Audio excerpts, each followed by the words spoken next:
ओम गौरी शंकराय नमः। राधे राधे। आप सभी को हरतालिका तीज की बहुत सारी शुभकामनाएं। माता पार्वती की कृपा आप पर और हम सभी पर सदा बनी रहे। तो दोस्तों, भाद्रपद मास के शुक्ल पक्ष के तृतीया तिथि को हरतालिका तीज मनाई जाती है। इस दिन सुहागन स्त्रियां अपने पति को लंबी आयु के लिए, अच्छे स्वास्थ्य के लिए, उनकी उन्नति के लिए, घर में सुख समृद्धि के लिए हरतालिका तीज का व्रत का पूजन करती है। यह हरतालिका तीज व्रत कुंवारी कन्याएं भी मनचाहा वर प्राप्त करने के लिए करती हैं। इस दिन मां पार्वती के साथ साथ भोलेनाथ का भी पूजन किया जाता है। आज मैं आपको हरतालिका तीज की पूजन विधि बताऊंगी। हरतालिका व्रत का जो मुख्य पूजन होता है वो तीज के दिन शाम को प्रदोष काल में किया जाता है। तीज वाले दिन सुबह छोटा पूजन किया जाता है संकल्प लेने के लिए। सुबह स्नान करने के बाद हाथ में फूल और अक्षत लेकर घर में या फिर मंदिर में भी जाकर पूजा स्थल पर संकल्प लेंगे कि आप किस प्रकार का पूजन करेंगे। शाम के टाइम स्नान करके नए वस्त्र पहनकर पूरे 16 श्रृंगार किया जाता है। अगर आपके पास नए वस्त्र नहीं हैं तो आप पुराने वस्त्र जो भी है आपके पास उस पर गंगा जल छिड़क कर शुद्ध कर लें। शुद्ध करने के बाद उसको पहन सकते हैं। शादी की चुंदरी आज के दिन तीज के दिन जरूर पहने ओढ़ें। तीज में पूजा शुरू करने से पहले एक चौकी लें, उसके बाद थोड़ा अक्षत और फूल लें। चौकी के ऊपर एक पीला कपड़ा या फिर लाल कपड़ा बिछा लें और उसके ऊपर अक्षत और फूल छिड़क दें। उस पर शिव परिवार को विराजमान करें। इस पूजन में पार्थिव मूर्तियों का बहुत ज़्यादा महत्व है और पार्थिव मूर्ति मिट्टी का बना ले या बालू का बना ले। मिट्टी के गौरी गणेश या भोलेनाथ की पार्थिव मूर्ति बनाकर पूजा की जाती है। इसमें ज़्यादा उसका महत्व है। उसे एक थाली में रख ले ताकि अच्छा से अभिषेक कर सके। पार्थिव मूर्ति का मुंह उत्तर दिशा की तरफ होनी चाहिए। काली मिट्टी या बालू से भी बना सकते हैं। कलश की पूजन अनिवार्य रूप से किया जाता है। अष्टदल कमल अक्षत से बना ले। जो अक्षत होगा अष्टदल बनाने वाला उसको आप कलरफुल कर सकते हैं। लाल, पीला, हरा जो भी आपका मन करे उस रंग का कर लें। कलश में कलवा बांध लें, उसके ऊपर स्वास्तिक बनाएं, फिर कलश की स्थापना करेंगे।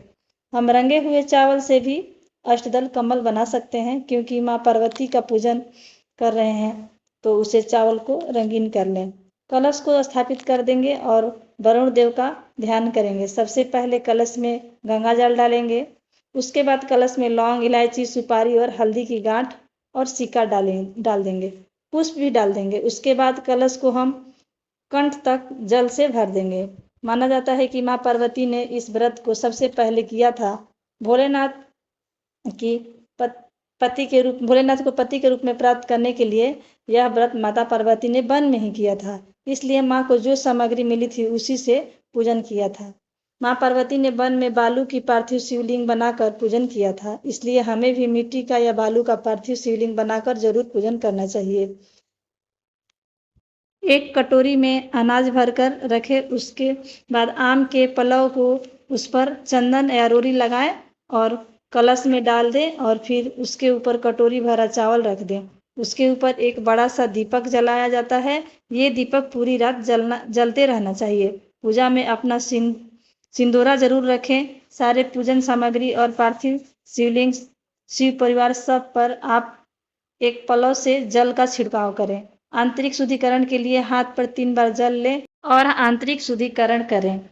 इसके बाद सभी देवी देवता का आह्वान करें।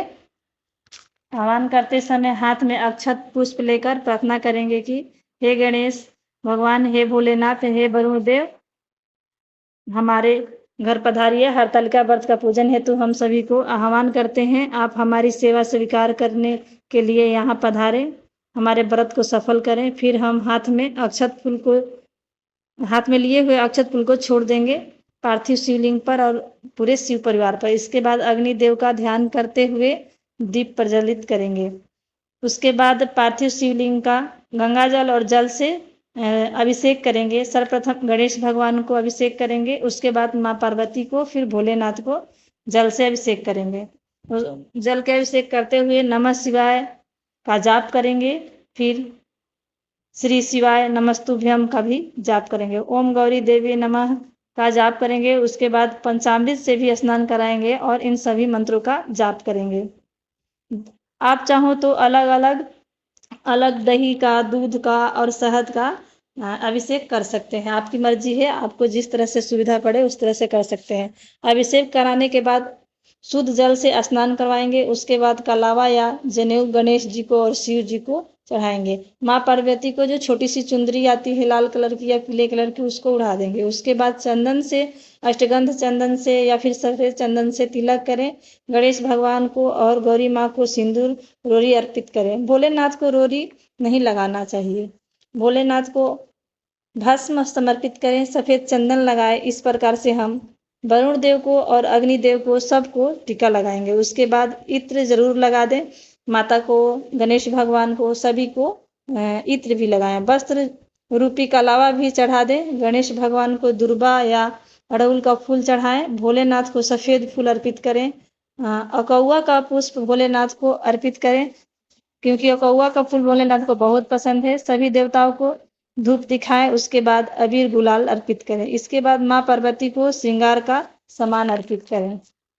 माता के चरणों में महावर लगाएं। माँ को मेहंदी लगाएं। धतूर का पत्ता और बेलपत्र अर्पित करें। जब माँ के चरणों में एक कटोरी ले ले छोटी सी, और उसमें जो महावर होता है उसे निकाल लें और माँ के चरणों में थोड़ा थोड़ा लगा दें और मेहंदी उनके हाथों में ऐसे लगा दें। उसके बाद जो भोग बनाए हैं, गुजिया, गुलगुले जो भी बनाए हैं, बेलपत्र डाल करके अर्पित करें। भीगे हुए काले चने भी अर्पित कर सकते हैं। आप ऋतु फल, मेवा, सफेद मिठाई अर्पित करें। एक नारियल कलावा बांधकर रोरी लगाकर माँ पार्वती को अर्पित करें। मुख शुद्ध करने के लिए पान, लौंग, इलायची 5 पान या 2 पान ले सकते हैं, अर्पित करें। उसके बाद कथा सुनने के लिए पुष्प और अक्षत हाथ में लेंगे और कथा सुन लेंगे। कथा सुनने के बाद पुष्प और जो अक्षत है भगवान को अर्पित कर देंगे, समर्पित कर देंगे। इस पूजा में हवन का बहुत ज़्यादा महत्व होता है। हवन पात्र को भी पूजन करें। हवन पात्र पे जल पहले छिड़के, उसके बाद उस पर पुष्प चढ़ाएं, कलावा चढ़ाएं, अक्षत चढ़ाएं। जो भी भोग आपके पास है, फूल फल है, सभी को अर्पित करें और हवन कुंड को भी अच्छे से पूजन करें। उसके बाद हवन करें। इस तरह से हम हरतालिका व्रत के दिन पूजन करते हैं। Thanks for. अगर आपको हमारा वीडियो अच्छा लगे तो प्लीज़ लाइक करें, सब्सक्राइब करें और शेयर भी करें दोस्तों, क्योंकि नया है हम इस चैनल पर। प्लीज़ सपोर्ट में।